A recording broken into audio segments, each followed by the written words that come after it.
Check the mic and make sure it sound right, boys.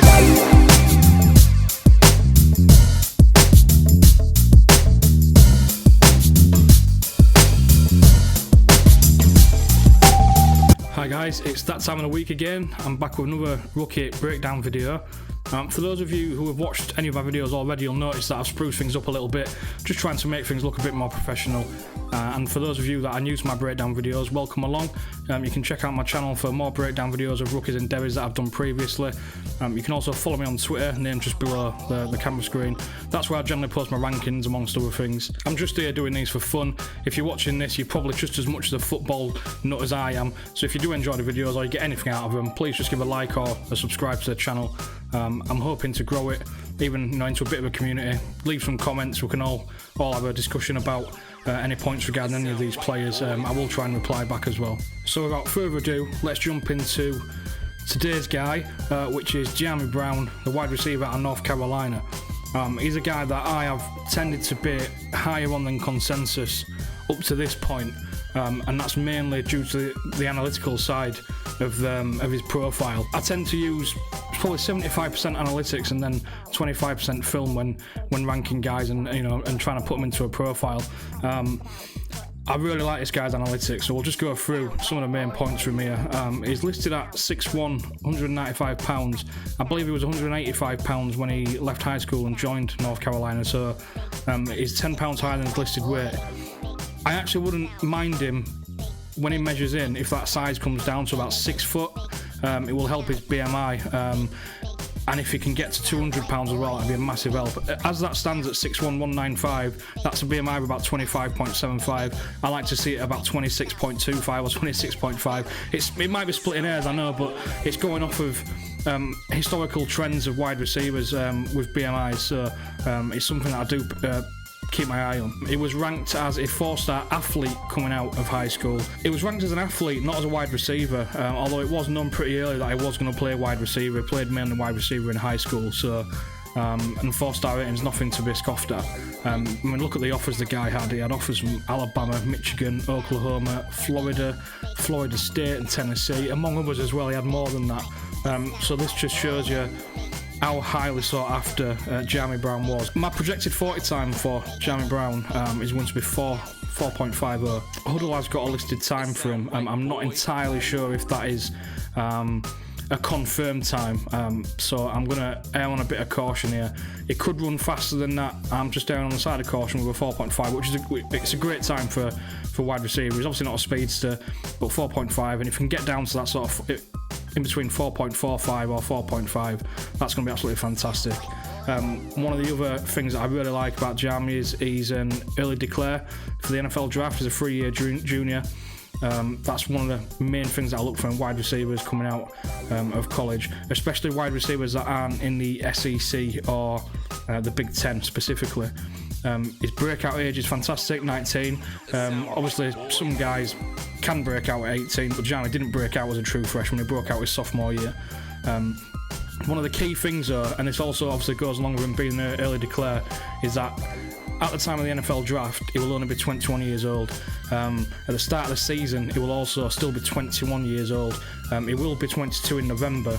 However, start the season 21. The buckets that these guys fall into, historical-wise, starting the NFL rookie season as a 21-year-old, the players that are in them buckets is a lot better than if he was 22, and especially if he were 23. So, analytically, this is a guy that I can really get behind, especially when you look at his college stats as well. So, as a true freshman, he played in 9 games, but he didn't get involved that much. He had 17 receptions for 173 yards and 1 touchdown. That was for an average of 10.2. It's his sophomore year when he broke out that he really kicked into gear. 12 games, 51 receptions, 1,034 yards. That's an average of 20.3, which led the ACC, and 12 touchdowns. And then into this year, 2020, his junior season, 11 games, 55 receptions, 1,099 yards and 8 touchdowns for 20 yards per catch there. Look, this season's been really weird, NCAA-wise. For the guys in college, it's been a really weird season, obviously for the NFL as well, but they typically handled it really well, the NFL did. this season's going to be a bit of an anomaly when people are trying to rank and trying to figure out how guys progressed, or just trying to profile college guys, to be fair, because all conferences did it differently. Some guys might have played 3 games, some guys might have played 5 games. It's just going to be really difficult to analyse this year in particular in depth, and this is going to affect recruiting classes for a while. So freshmen that came in this year and had their freshman season in 2020, if they come out as seniors, then this season is still going to affect them. And you're talking 3 years down the road from now still. So this year is still going to affect recruiting profiles for a long time. So let's get into some film then. I've been through and watched a few games today, and we'll get into that now. Looks like off-man coverage. Gets the ball, gets past the guy. I like that the guy doesn't bring him down there. That's something that I do want to see more of from Dyami Brown. Looks like Sam Howell's going to launch one here. That probably should have been an interception. It actually looks like the DB catches that. He does, and then it kind of slips into Dyami's arm. That's quite lucky, but he made the play, so you can't fault him for that. It was a perfectly thrown ball, that, from Sam Howell, I think, and Dyami just didn't get that much separation. So here he is at the bottom. Again, Sam Howell's going to launch another one. It looks like he caught that. Okay, the DB comes away with that one, so kind of the opposite of the last play, to be fair, because that looks like it goes straight into Dyami's hands, which it does. Does it go down with it? Still under control. Can't tell who has the ball there. That actually looks like it was a tad underthrown from Sam Howell there. Sam Howell, obviously, as long as he doesn't have a catastrophic season next year, he's going to be a first-round quarterback. Over the shoulder throw, nice ball tracking. Tracks that ball really well there. DB hanging off for him as well. That's a nice catch. Sam Howell's going to launch another one. That was a pretty well thrown ball as well, actually, to be fair. Good coverage from the DB though, who came across. Little slant to the inside. Nice catch. In a bit of traffic there as well. He's quite shifty, Dyami. I like how shifty he is. Again, he runs across the entire field there. Gets into some wide open space.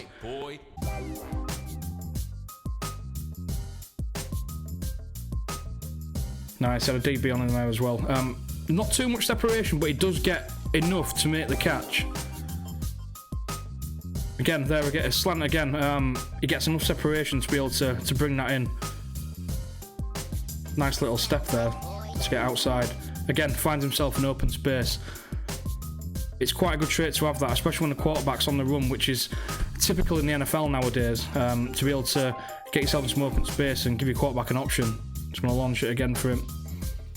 Makes that catch. He pushes off slightly by the looks of it, but again, I think that was slightly underthrown from Sam Howell, so not entirely Dyami's fault there, but nice catch nonetheless.